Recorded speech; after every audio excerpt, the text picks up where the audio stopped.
Bismillahirrahmanirrahim. Assalamu alaikum. In our previous lectures, we have discussed about human urinary system, in which we have studied the structure of kidney, structure of nephron, and the process of urine formation. Today, we are going to discuss some diseases or problems that are related to kidney, in which first of all we are going to discuss kidney stones. So, what are kidney stones? Kidney stones are solid chemical mass or material that accumulate within the kidney or within the urinary system. अगर kidney के अंदर किसी एक nephron में या intern ureter tube के अंदर, ureter tubule के अलावा अगर ब्लेडर के अंदर, यूरिनरी सिस्टम में कहीं पे भी कोई सॉलिड केमिकल मटेरियल एक्यूमुलेट हो जाए तो उसको हम कहते हैं किडनी स्टोन्स या intern stones in the urinary system. Next अगर हम बात करें तो ये किडनी स्टोन्स किस तरह से बनते हैं, कहाँ से आते हैं किडनी स्टोन्स, इनकी फॉर्मेशन कैसे होती है. तो हमने पिछले लेक्चर्स के अंदर यूरिन फॉर्मेशन को डिस्कस किया था कि यूरिन फॉर्मेशन की अगर हम बात करें तो प्रोसेस ऑफ यूरिन फॉर्मेशन जो है इसके 3 स्टेप्स हैं. फर्स्ट स्टेप्स को ग्लोमेरुलर फिल्ट्रेशन या intern ultra filtration, pressure filtration भी कहते हैं, जिसमें ग्लोमेरुलस के अंदर जो ब्लड सर्कुलेट करता है उससे कुछ मटेरियल डिफ्यूज़ होके किसमें आ जाता है, बोमेन कैप्सूल के अंदर. इसमें ग्लूकोज, आइंस, इंपॉर्टेंट सब्सटेंस भी होती हैं, ठीक है, साल्ट्स होता है, वाटर होता है, और इसके साथ साथ क्या चीज़ मौजूद होती है, ज़्यादातर वेस्ट मटीरियल. जब ये पास करता है प्रॉक्सिमल कन्वोलेटेड ट्यूब्यूल से, लूप ऑफ हेनले से, तो यहाँ पे सेकेंड स्टेप होता है यूरिन फॉर्मेशन का, जिसे हम कहते हैं रीएब्जॉर्प्शन. रीएब्जॉर्प्शन में एक तो वाटर, ठीक है, डिसेंडिंग लूप ऑफ हेनले में वाटर एब्जॉर्ब होता है, और असेंडिंग की बात करें तो यहाँ पे सोडियम आयन और बाकी जो यूजफुल आयन होते हैं उनकी दोबारा से रीएब्जॉर्प्शन होती है, फिल्ट्रेट के अंदर से उनको दोबारा रीएब्जॉर्ब किया जाता है किडनी की इंटरस्टिशियम के अंदर, ठीक है. और थर्ड जो है वो सिक्रीशन है, जिसमें हाइड्रोजन आयन जो है सिक्रीट किए जाते हैं ताकि मेंटेन की जा सके यूरिन की पीएच. हम यहाँ पे डिस्कस करेंगे रीएब्जॉर्प्शन को. अगर हम बात करें तो जब रीएब्जॉर्प्शन होती है इसमें glucose, amino acid, water, ions, salt, इनमें जो भी इंपॉर्टेंट चीज़ें मौजूद होती हैं फिल्ट्रेट के अंदर उन सबको रीएब्जॉर्ब किया जाता है किडनी के अंदर, इंटरस्टिशियम में या फिर सराउंडिंग ब्लड वेसल्स के अंदर. और अगर आपकी बॉडी के अंदर डिफरेंट टाइप्स ऑफ आयन मौजूद होते हैं जिनमें आपके पास सोडियम है, पोटेशियम है, ठीक है, ये सारा मटेरियल मौजूद होता है असेंडिंग लिम्ब में, जैसे कि सोडियम की रीएब्जॉर्प्शन होती है. सोडियम के साथ साथ अगर हम बात करें तो बाकी आयंस भी आपकी बॉडी में मौजूद होते हैं. फॉर एग्जांपल सबसे इंपॉर्टेंट अगर किडनी स्टोन्स की बात करें तो कैल्शियम. अगर आपके ब्लड के अंदर एक्स्ट्रा कैल्शियम मौजूद है तो यही कैल्शियम जो है ये बोमेन कैप्सूल के अंदर भी आ सकता है, क्योंकि यहाँ से जो ब्लड पास करेगा इसके अंदर भी कैल्शियम मौजूद होगा. ये कैल्शियम देन जाएगा ग्लोमेरुलर फिल्ट्रेट के अंदर, और जब इसके अंदर से दोबारा कैल्शियम को रीएब्जॉर्ब किया जाएगा किडनी के अंदर तो आहिस्ता आहिस्ता ये किडनी के अंदर अगर इसकी कंसंट्रेशन यहाँ पे इसकी रीएब्जॉर्प्शन होगी, असेंडिंग लेन से जब ये पास करेगा तो दोबारा से इसको किस में एब्जॉर्ब कर लिया जाएगा, फिल्ट्रेट के अंदर से किडनी की इंटरस्टिशियम के अंदर. अब अगर ये कैल्शियम मौजूद है यहाँ पे और इसके साथ साथ आपकी बॉडी के अंदर एक और सब्सटेंस भी मौजूद है जिसको हम कहते हैं ऑक्जेलेट, ठीक है, क्या बोला जाता है, ऑक्जेलेट. अगर ऑक्जेलेट भी मौजूद है आपके ब्लड के अंदर, ठीक है, ज़्यादा अमाउंट में, ऑक्जेलेट जो है मेनली वेजिटेबल्स जो हम फूड लेते हैं डेली डाइट उसके अंदर काफ़ी हाई अमाउंट में ऑक्जेलेट मौजूद होता है. और अगर आपकी बॉडी के अंदर ऑक्जेलेट मौजूद है साथ में हाई लेवल ऑफ कैल्शियम भी है तो इस दौरान क्या होगा, ये कैल्शियम जो यहाँ पे किडनी इंटरस्टिशियम में रीएब्जॉर्ब किया गया है और इसी के साथ साथ ऑक्जेलेट ये आपस में रिएक्ट करेंगे और यहाँ पे बना देंगे कैल्शियम ऑक्जेलेट. किस तरह से रिएक्शन होगा, फॉर एग्जांपल यहाँ पे आपके पास ये आ गया कैल्शियम, ठीक है, कैल्शियम रिएक्ट करेगा. कैल्शियम का रिएक्शन किसके साथ होगा, ऑक्सैलिक एसिड के साथ या ऑक्जेलेट के साथ. ऑक्सैलिक एसिड का क्या फॉर्मूला है, COOH. जब ये इसके साथ रिएक्ट करेगा ऑक्सैलिक एसिड के साथ तो ये बनाएगा कैल्शियम ऑक्जेलेट, जिसका क्या फार्मूला बनेगा, COOC,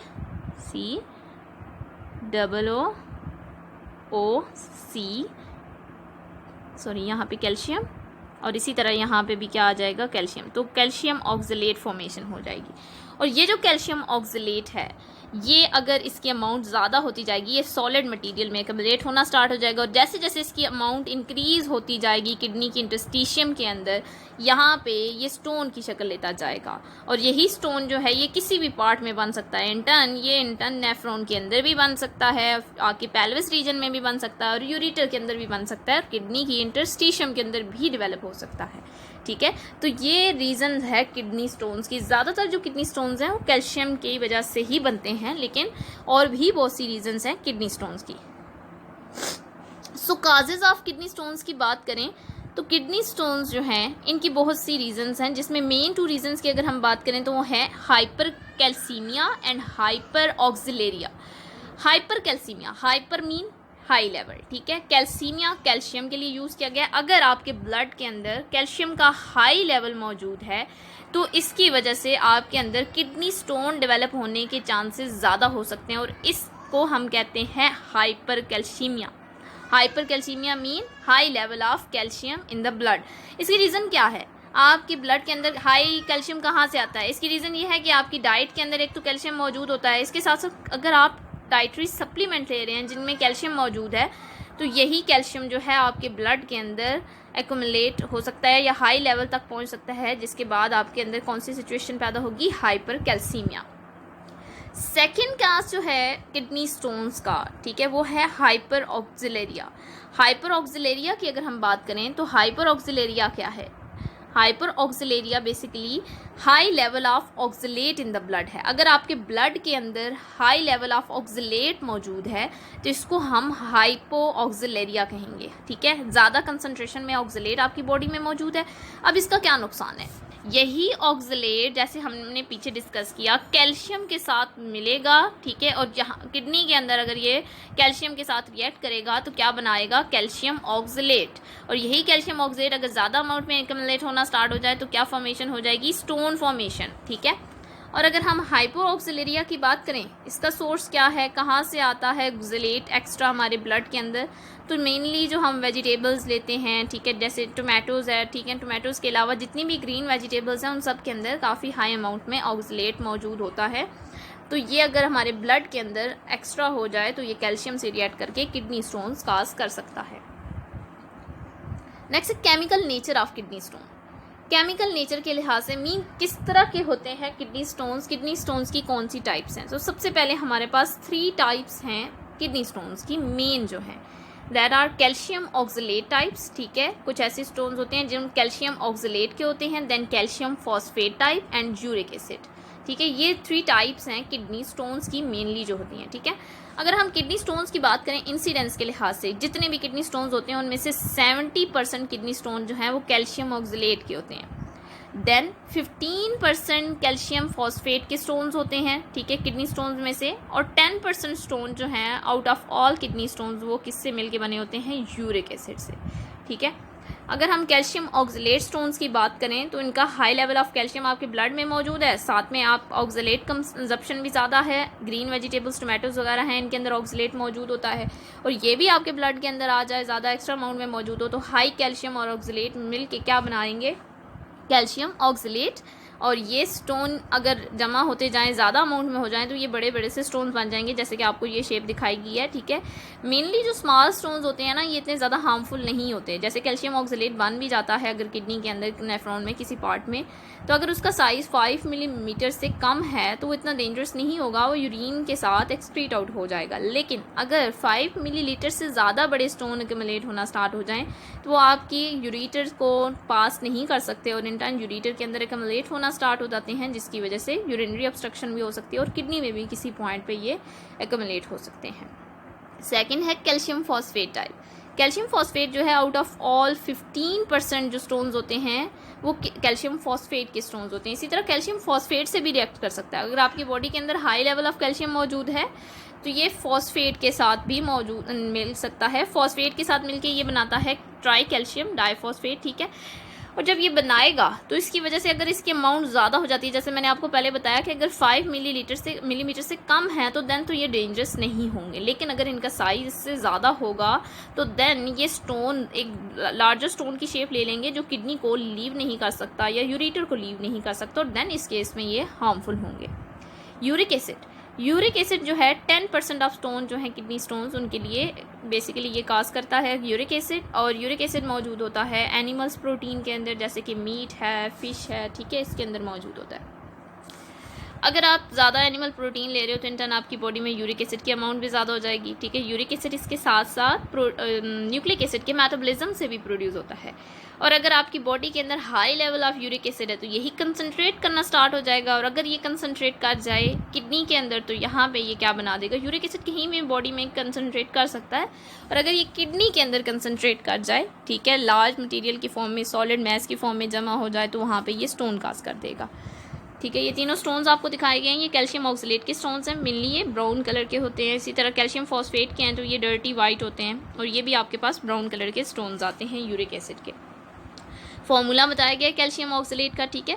इसमें 2 कैल्शियम आइंस आते हैं और साथ में आपके पास ऑक्सलेट आइन है, ठीक है। यहाँ पे आपके पास फॉर्मूला है सेकेंड, देन कैल्शियम फॉस्फेट का और देन यूरिक एसिड का। Formation and effects of kidney stone. अगर किडनी स्टोन हमने डिस्कस किया कि किडनी स्टोन किस तरह से बनते हैं, ठीक है। और अगर आपकी बॉडी में किडनी के अंदर या यूरिनरी सिस्टम के अंदर स्टोन बन गया है तो देन इसका इफेक्ट क्या होगा। बेसिकली फॉर्मेशन किस तरह होती है, जैसे मैंने आपको बताया कैल्शियम ऑक्सलेट, कैल्शियम फॉस्फेट या यूरिक एसिड अगर प्रेसिपिटेट हो जाएं, मीन ज़्यादा एक्यूमुलेट होते जाएं, इकट्ठा इनका अमाउंट ज़्यादा हो और ये कंसनट्रेटेड फॉर्म में मौजूद हों तो यहाँ पे ये प्रेसिपिटेशन स्टार्ट कर देते हैं, क्योंकि ये बेसिकली कैल्शियम ऑक्सलेट ये सारे सॉलिड मटीरियल हैं, ठीक है। अगर ये सॉलिड मटीरियल ज़्यादा हो जाए तो प्रेसिपिटेट हो जाएगा ड्यूरिंग यूरिन फॉर्मेशन और एक्यूमुलेट हो जाएगा और बना देगा किडनी स्टोन, ठीक है। ये तो इनकी फॉर्मेशन हुई। इनका इफेक्ट क्या होगा, इफेक्ट ये होगा कि अगर ये स्टोनी मटेरियल कहीं पे भी नेफ्रॉन के अंदर आके एक्यूमुलेट हो जाता है तो नेफ्रॉन ब्लॉक हो जाएगा, ठीक है। और अगर ये किडनी मटेरियल आके एक्यूमुलेट हो जाए पेल्विक रीजन में देन भी ये डेंजरस है, ठीक है। यहाँ पे यूरिन पास नहीं हो सकेगा नेक्स्ट यूरिटर के अंदर, और सबसे ज़्यादा डेंजरस है ये इसकी basically accumulation in the ureter. अगर ये यूरिटर के अंदर मटेरियल इकट्ठा हो जाता है, कोई भी कैल्शियम ऑक्सलेट है, कैल्शियम फॉस्फेट या यूरिक एसिड, तो यहाँ पे अब यूरिन जो है वो किडनी से बाहर पास आउट नहीं हो सकता यूरिटर से ब्लैडर के अंदर। इसका क्या नतीजा होगा, यूरिन जो है ये एक तो यहाँ पे एक्यूमुलेट होना स्टार्ट हो जाएगा जिसकी वजह से इन्फ्लेमेशन हो सकती है। देन है methods of kidney stone removal. अगर किडनी स्टोन बन गए हैं तो कैसे रिमूव किया जाता है, क्योंकि ये यूरिनरी ऑब्स्ट्रक्शन काज कर सकते हैं। तो 2 मेथड हैं किडनी स्टोन को रिमूव करने के। एक हमारे पास आता है सर्जरी, ठीक है। ये वो मेथड है जब आपके पास लार्जर स्टोन्स हों तो उनको हम लिथोट्रिप्सी से रिमूव नहीं कर सकते तो देन सर्जरी की जाती है। ओपन सर्जरी जो है इसमें किडनी के अंदर से स्टोन जहाँ पे मौजूद है पहले उसको लोकेट किया जाता है एक्सरे से या अल्ट्रासाउंड से, ठीक है। उसके बाद इसको रिमूव किया जाता है सर्जिकली। सेकंड जो मेथड है ये नॉन सर्जिकल मेथड है, इसमें सर्जरी नहीं की जाती। अगर थोड़े स्मॉल साइज़ के स्टोन हैं तो उनको देन लिथोट्रिप्सी से रिमूव किया जाता है। ये वो बेसिकली मशीन है जो लिथोट्रिप्सी के लिए यूज़ की जाती है और ये स्टोन को रिमूव करती है किडनी से। सो लिथोट्रिप्सी क्या है, लिथोट्रिप्सी वो टेक्निक है जिससे स्टोन को जो किडनी के अंदर या यूरिनरी सिस्टम में कहीं पे मौजूद होते हैं, किडनी में, यूरिटर में या गॉल ब्लैडर में, इनको ब्रेक किया जाता है, ठीक है, स्मॉल पीसेस के अंदर। और देन ये स्मॉल पीसेस जो हैं यूरिन के साथ पास आउट हो जाते हैं, ठीक है। तो वो टेक्निक जिसमें स्टोन्स को ब्रेक किया जाता है, लार्ज स्टोन्स जो यूरिनरी सिस्टम के अंदर बन जाते हैं, ठीक है, इन स्टोन्स को ब्रेक करने के लिए हम किसी भी तरह का मेथड यूज़ कर सकते हैं। मोस्ट कॉमन मेथड जो है वो है extra corporeal shock wave lithotripsy. Extra corporeal shock wave lithotripsy की बात करें तो इसमें क्या, इसमें हम शॉक वेव्स यूज़ करते हैं। जैसे हाई कंसनट्रेशन हम यूज़ करते हैं एक्स रेज की, ठीक है, या फिर अल्ट्रासाउंड रेज की जिनकी फ्रिक्वेंसी ज़्यादा होती है, अल्ट्रासाउंड की या फिर एक्स रेज। जब इनको हम एक मशीन से जहाँ पे बॉडी के अंदर स्टोन मौजूद है मशीन से उस पर डालेंगे तो क्या होगा, स्टोन जो है वो ब्रेक हो जाएगा, ठीक है। सबसे पहले ये डाली जाती हैं एक्स रेज या फिर अल्ट्रासाउंड रेज जो है एक मशीन से बॉडी के ऊपर, ठीक है, स्टोन के ऊपर, ठीक है। जब स्टोन के ऊपर ये पड़ेंगी, ठीक है, जो बॉडी के अंदर मौजूद है यूरिनरी सिस्टम में, तो स्टोन जो है वो छोटे छोटे से पीसेस में डिवाइड हो जाएगा या सैंड में डिवाइड हो जाएगा जो आसानी से देन यूरिन के साथ पास आउट होके बाहर निकल जाएंगे। यहाँ पे ये प्रोसीजर दिखाया गया, ठीक है। अगर आपकी बॉडी के अंदर किडनी में किसी पोजीशन पे मौजूद है स्टोन तो देन इसको लोकेट किया जाता है सबसे पहले, ठीक है। एक्स रेज जो हैं ये यूज़ होती हैं लोकेट करने के लिए किडनी स्टोन को। वंस ये लोकेट हो जाता है तो देन आप आपको इसको ब्रेक करना पड़ता है बाय यूजिंग अल्ट्रासाउंड रेज या फिर एक्स रेज, ठीक है। देन हम यहाँ पे यूज़ करते हैं अल्ट्रासाउंड सोर्स, ठीक है। ये शॉक वेव जनरेटर है जो शॉक वेव जनरेट करता है। ये शॉक वेव किडनी स्टोन को ब्रेक करने के लिए यूज़ होंगी। सबसे पहले हमने लोकेट किया एक्सरेज की मदद से कि हमारी बॉडी में किस पोजीशन पे यूरिनरी सिस्टम के अंदर मौजूद है स्टोन। देन स्टोन लोकेट करने के बाद हम यहाँ पे इसके ऊपर डालेंगे शॉक वेव। इसके लिए प्रोसीजर क्या यूज़ होता है कि अगर लोकेट कर लिया है देन यहाँ पे रखा जाता है एक वाटर फिल्ड, ठीक है, या फिर एक जेल फिल्ड जो है कुशन उसी पॉइंट पे जहाँ पे आपकी बॉडी में स्टोन मौजूद है उसके नीचे, ठीक है। दूसरी साइड से डाली जाती हैं शॉक वेव्स, ठीक है। एक्स रेज भी हो सकती हैं, अल्ट्रासाउंड रेज भी हो सकती हैं, ठीक है।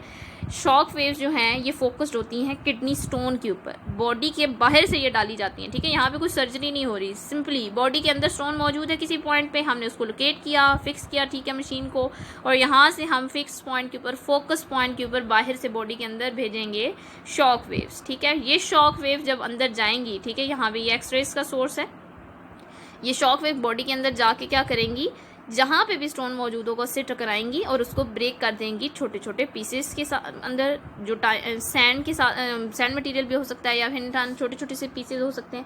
ये पीसेस जो हैं देन पास आउट हो जाएंगे थ्रू द यूरिनरी सिस्टम और ये यूरिन के साथ बॉडी से बाहर निकल आएंगे। रीनल फेलियर, ये सेकंड बेसिकली प्रॉब्लम है किडनी से रिलेटेड। फर्स्ट तो है kidney stone, second is renal failure, ठीक है। रीनल फेलियर क्या है, बहुत से ऐसे फैक्टर्स हैं केमिकल नेचर के भी, जैसे स्टोन फॉर्मेशन ज़्यादा होती जाती है इसकी वजह से भी, और पैथोलॉजिकल नेचर के भी, डिंटन जो आपकी पैथोलॉजी से रिलेटेड हैं, ठीक है। डिजीज़ की वजह से, डिफरेंट डिजीज़ हैं जैसे डायबिटीज़ वगैरह है, इनकी वजह से या और डिफरेंट डिजीज़ की वजह से आपकी किडनी जो है इनके फंक्शन के अंदर अगर किसी तरह से डिस्टर्बेंस आ जाए या फंक्शन डिस्ट्रॉय हो जाए नेफ्रॉन का या इसके ग्लोमेरुलर पार्ट का बेसिकली, तो इसकी वजह से आपकी किडनी जो है ये फिल्टर नहीं कर पाते ब्लड को, यूरिन फॉर्मेशन नहीं कर पाते, इसे हम कहते हैं रीनल फेलियर, ठीक है। अगर किडनी फेलियर हो गया तो इसका क्या नुकसान होगा, किडनी फेलियर हो जाए तो किडनी क्या करते हैं, किडनी का फंक्शन है यूरिन फॉर्मेशन, मीन आपकी बॉडी के अंदर से नाइट्रोजनस वेस्ट और यूरिया को ये अलग करते हैं, ठीक है। ब्लड प्लाज्मा के अंदर जितना भी यूरिया नाइट्रोजनस वेस्ट मौजूद होते हैं उसको फिल्टर करते हैं और उसको यूरिन की फॉर्म में एक्सक्रीट करते हैं। अगर किडनी फेल हो गए किसी वजह से, किसी डिजीज़ की वजह से या किसी जेनेटिक कॉज की वजह से, अंडरलाइन कॉज की वजह से आपके किडनी जो है वो उसका नेफ्रॉन या उसका ग्लोमेरुलर पार्ट जो है वो फंक्शन नहीं कर रहा, तो ब्लड फिल्टर नहीं होगा, ब्लड के अंदर से नाइट्रोजनस वेस्ट और यूरिया रिमूव नहीं होगा, जिसका नतीजा क्या होगा, एक तो आपका ब्लड प्रेशर इंक्रीज होना स्टार्ट हो जाएगा और एनीमिया, यही यूरिया जो अगर आप बॉडी के अंदर कम्युलेट होता जाए तो ये आपके ब्लड सेल्स को डिस्ट्रॉय करेगा और आपकी बॉडी के अंदर ब्लड की डेफिशिएंसी भी काज कर सकता है और इसके साथ साथ ये इंटर्न डेथ भी काज कर सकता है अगर आपकी बॉडी के अंदर यूरिया का लेवल जो है वो ज़्यादा हो जाए। टाइप्स ऑफ रीनल फेलियर्स की बात करें तो 2 टाइप्स हैं रीनल फेलियर्स की, ठीक है।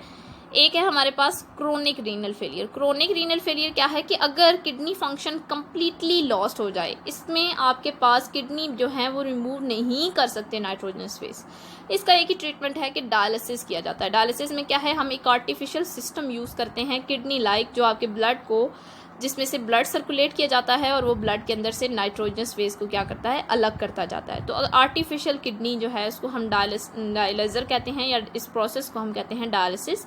तो क्रोनिक रीनल फेलियर के अंदर आपकी किडनी जो है उनका फंक्शन टोटली लॉस्ट हो जाता है और ब्लड से नाइट्रोजनस वेस्ट को रिमूव करने के लिए या ट्रीटमेंट के तौर पे हम यूज़ करते हैं डायलिसिस का प्रोसेस, ठीक है। नेक्स्ट जो आपका लेक्चर है इसमें हम डायलिसिस को डिस्कस करेंगे। यूरीमिया, सेकंड है यूरीमिया, ठीक है। रीनल फेलियर के अंदर सेकंड जो बेसिकली टाइप है वो यूरीमिया है। यूरीमिया को हम high degree of renal failure कहते हैं या फिर इसे एंड स्टेज रीनल डिजीज़ भी कहा जाता है, ESRD, ठीक है, एंड स्टेज रीनल डिजीज़। इसमें मेनली एक तो आपकी बॉडी का कंटिन्यूस डायलिसिस ज़रूरी होता है, आपके किडनी टोटल ख़त्म हो चुके होते हैं, ठीक है, ज़रा से भी इनके अंदर से फिल्ट्रेशन नहीं हो सकती, नाइट्रोजन वेस्ट का रिमूवल नहीं हो सकता, तो इस केस में यहाँ तो कंटिन्यूस डायलिसिस किया जाता है। और अगर आपको परमानेंट ट्रीटमेंट चाहिए तो देन इसका परमानेंट ट्रीटमेंट है किडनी ट्रांसप्लांट, कि आप किसी और डोनर का किडनी जो है वो अपनी बॉडी में अगर सेम टिश्यूज़ और ब्लड जो है टाइप मैच कर रही है तो उसके बाद आप प्लेस कर सकते हैं किसी और डोनर का किडनी अपनी बॉडी के अंदर, ये इसका ट्रीटमेंट है, ठीक है, या फिर कंटिन्यूस डायलिसिस किया जाता है। यहाँ पे पिक्चर दिखाई गई, ये आपकी बॉडी के अंदर नॉर्मल किडनी है जिसमें ग्लोमेरुलस मौजूद हैं, ठीक है। ग्लोमेरुलस के अंदर नेफ्रॉन मौजूद हैं। इन पार्ट में ये आपके पास रीनल पैरामिड्स हैं और ये आपके पास एक डिजीज़ किडनी है। नॉर्मल किडनी की बात करें तो ये यहाँ पे इसका ग्लोमेरुलस दिखाया गया, ये इस तरह का नजर आएगा, ठीक है।